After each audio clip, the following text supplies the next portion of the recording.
Hello, my name is Ruben Perez, and I'm a consultant for Aha Process Incorporated. I'm going to be discussing mental models with you. Mental models are a way of making something that is hard to understand or a little complex or a little bit out of reach when you compare it to something much more familiar. It becomes a way of communicating with people, and it makes things just easy to understand. It simplifies the communication process. There was a high school teacher that told me that one time he had a student in his classroom who proclaimed he had anger issues. And so whenever there was a problem, he would say, "I have anger issues," which was another way of saying, "Don't talk to me." So he would wait till the high school student would calm down, and then they would talk about different ways they could have possibly addressed the situation.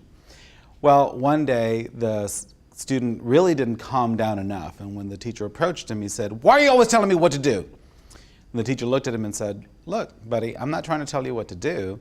I'm just giving you other ways of trying to solve the same problem."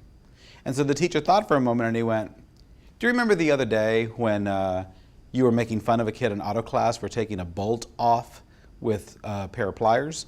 He said, "Yeah." "Why'd you do that?" He said, "Because he strips the bolts all the time. It's harder to take off the bolt later." And I said, "What should have you?" So he said, "What should you have used?" He said, "A wrench." I said, "Why a wrench?" He said, "Because a wrench is a perfect fit. It's not going to do anything to the bolt. It'll be fine." He goes, "Well, that's the same thing that I'm trying to do for you.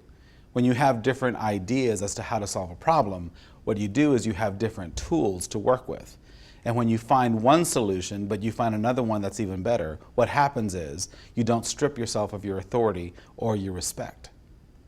He goes, "Well, if you've got different tools in your toolbox and you can find the precise way of solving a problem, what happens is you communicate with other people that you know what you're doing and that you are in charge."